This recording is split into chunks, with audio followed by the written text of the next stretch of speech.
The calendar keeps coming around, and each year we have to make sense of it for ourselves anew. How does Sukkot, which is Zman Simchatenu, the time of our joy, how does it make sense in times of such brokenness and ongoing pain? How do we find joy? How can we even allow ourselves to look for joy when there's so much suffering? Our tradition has so much to say and teach us here about the plurality of radically different possibilities and experiences in each human being and in the world. About, as it says in Mishle in Proverbs, tasting the sweet amid the bitter.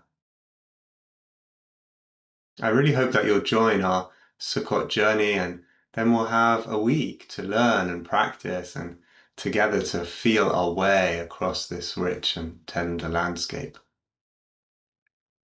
For now, I'll offer a short practice as one possible direction here. So I invite you to find a posture that's supportive and wakeful and with some ease. Maybe to close the eyes, or maybe to take them away from the screen, rest them softly somewhere. Feel the ground beneath you, whether you're sitting or standing or lying, feeling your contact with what's supportive, what's holding you up, resting into this ground, letting it take your weight.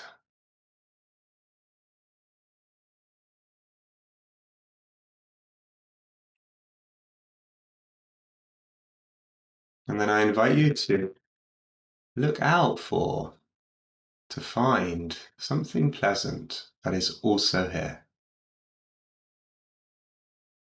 And see how spacious, how compassionate this also can be. It says yes. It acknowledges the pain and the heartbreak and whatever difficulty is here now. It does not constrict this in any way. And in the boundless infinitude of awareness and presence, what else is here that is even mildly or flickeringly lovely? Maybe it's a subtle okayness in the hands or the feet, or in a knee or a cheek, or in the breath. Or maybe comes to mind a person or a being. Oh yeah, in that moment they were lovely, kind, caring, understanding. And that was real. And the taste of that is still here somewhat.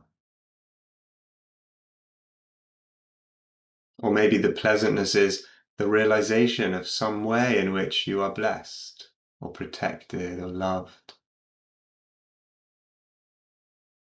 In some way, maybe you notice a blessing, a resource, some good fortune that you also enjoy. Maybe it's the very fact that you have these few moments now to listen and practice and reflect. Maybe it's some other nourishment which appears and suggests itself as also being here. And I encourage you to choose one thing for now to practice with, not everything. Choosing one and taking some moments to allow this source of joy, of goodness, of pleasantness to be registered, to be taken in, with a body-mind that is open to receive and absorb, and, as in Proverbs, to taste the goodness, the sweetness that is also here.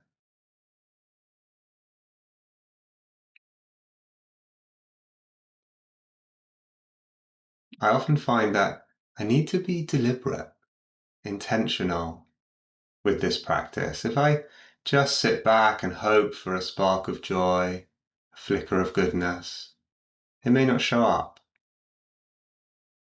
But when I'm more like a bear nuzzling in a pot of honey, seeking out what's sweet and then taking it in, that's what helps.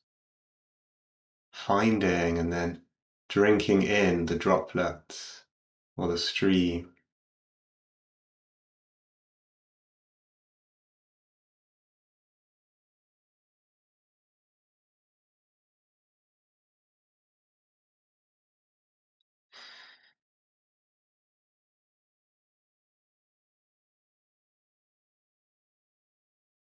And perhaps as you do so and feel the resource that comes now or down the line, then you see that it is an act of deep care to resource and enjoy yourself, to let the joy in too.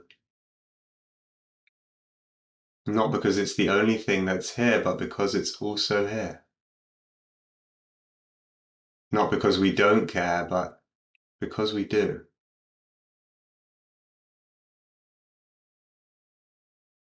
Thank you.